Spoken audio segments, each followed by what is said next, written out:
Hello everyone, எல்லாரும் எப்படி இருக்கீங்க? இன்னைக்கு வீடியோல டிஃபரெண்ட் சிச்சுவேஷன்ஸை இங்கிலீஷ்ல எப்படி ஹேண்டில் பண்றது அப்படின்ட்டு நம்ம பார்க்க போறோம். நம்ம கிட்ட யாராவது இங்கிலீஷ்ல பேசுவாங்க, வேர்ட்ஸ் எல்லாம் புரியும், மீனிங் மட்டும் புரியாது. இந்த சிச்சுவேஷன் உங்க லைஃப்ல நடந்திருக்கா? ஆனா இது ரொம்ப காமன். இதுக்கு இங்கிலீஷ்ல சிம்பிளா சொல்யூஷன் இருக்கு. வாங்க பார்க்கலாம். நிறைய பேர் ஒரு கன்ஃபியூஷன்ல இருக்காங்க. கேட்கறது வேற, புரியறது வேற. சவுண்ட் ப்ராப்ளம்க்கு ஒரு சென்டென்ஸ் இருக்கு, மீனிங் ப்ராப்ளம்க்கு வேற சென்டென்ஸ் இருக்கு. இன்னைக்கு வீடியோல மீனிங் புரியலன்னா இங்கிலீஷ்ல எப்படி சொல்றதுன்னு பார்க்கலாம். ஒருத்தர் உங்ககிட்ட ஒரு விஷயத்த அவசரமா சொல்றாரு, அது உங்களுக்கு புரியவே இல்லை. இப்போ அவர்கிட்ட நீங்க சொன்னது எனக்கு புரியல அப்படிங்கறத எப்படி சொல்லலாம் இங்கிலீஷ்ல? திங்க் பண்ணுங்க. ஓகே, இத ஐ டோன்ட் அண்டர்ஸ்டாண்ட் அப்படின்ட்டு ரொம்ப சிம்பிளா சொல்லலாம். எப்படி இது? ஐ டோன்ட் அண்டர்ஸ்டாண்ட் அப்படின்ட்டு. இது ரொம்ப ஒரு ஆனஸ்டான சென்டென்ஸ்.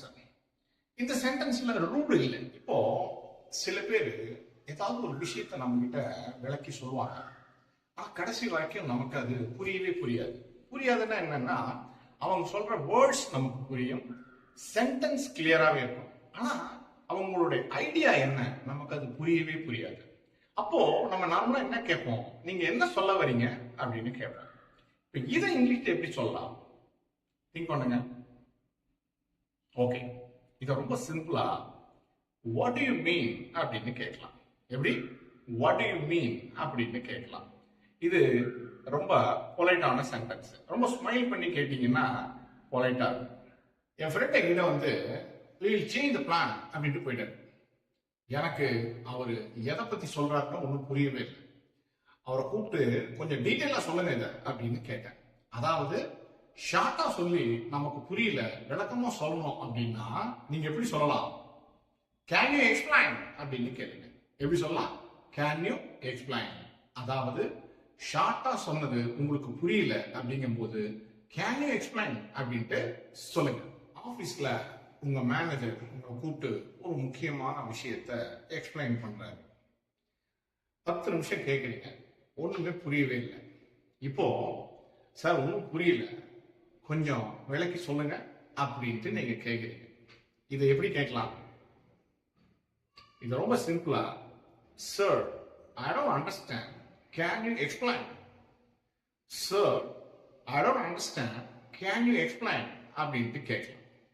இந்த சென்டென்ஸ்ல உங்களுக்கு ரொம்ப பொலைட்னஸ் வேணும் அப்படிங்கிற பட்சத்துல நீங்க அந்த கேன் எடுத்துட்டு குட் அப்படின்னு போட்டு குட் யூ எக்ஸ்பிளைன் அப்படின்ட்டு கேட்கலாம்.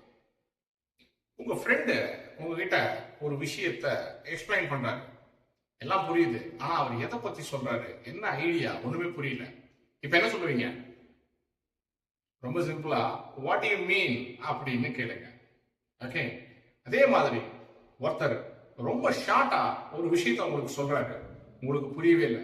இப்ப என்ன சொல்லலாம்? கேன் யூ எக்ஸ்பிளைன் அப்படின்னு சொல்லுங்க. ஓகே, இப்போ போனஸா ஒரு சென்டென்ஸை பார்க்கலாம். ஆபீஸ்ல மேனேஜர் பேசிட்டே இருக்கும் பொழுது we will make it better அப்படின்னு சொல்றாரு. இப்போ உங்களுக்கு ஒண்ணுமே புரியல, பெட்டரா எது எப்போ அப்படின்னு உங்களுக்கு ஒரு கன்ஃபியூஷன் வருது. அப்போ நம்ம அவர்கிட்ட என்ன கேட்கிறோம் மேனேஜர் கிட்ட? Sir I am not clear, can you explain அப்படின்னு சொல்லலாம். இல்லைன்னா I am not very clear, can you explain அப்படின்ட்டு கேட்கலாம். ஆபீஸ்ல ஒருத்தர் உங்ககிட்ட ஷார்ட்டா ஒரு விஷயத்த சொல்றாரு. இந்த சிச்சுவேஷன்ல நீங்க என்ன சொல்லுவீங்க? கமெண்ட்ல டைப் பண்ணுங்க. இங்கிலீஷ் ஃப்ளூயன்சினா எல்லா வேர்ட்ஸும் தெரியணும்னு இல்லை, தெரியலன்னா கேட்கறதுக்கு தெரிஞ்சா அதுதான் ரியல் கான்ஃபிடன்ஸ். இந்த வீடியோ உங்களுக்கு பிடிச்சிருந்ததுன்னா சப்ஸ்கிரைப் பண்ணுங்க, லைக் பண்ணுங்க. யாருக்கு இந்த வீடியோ யூஸ்ஃபுல்லா இருக்குமோ அவங்களுக்கு ஷேர் பண்ணுங்க. உங்களை நான் அடுத்த வீடியோல மீட் பண்றேன். தேங்க்யூ.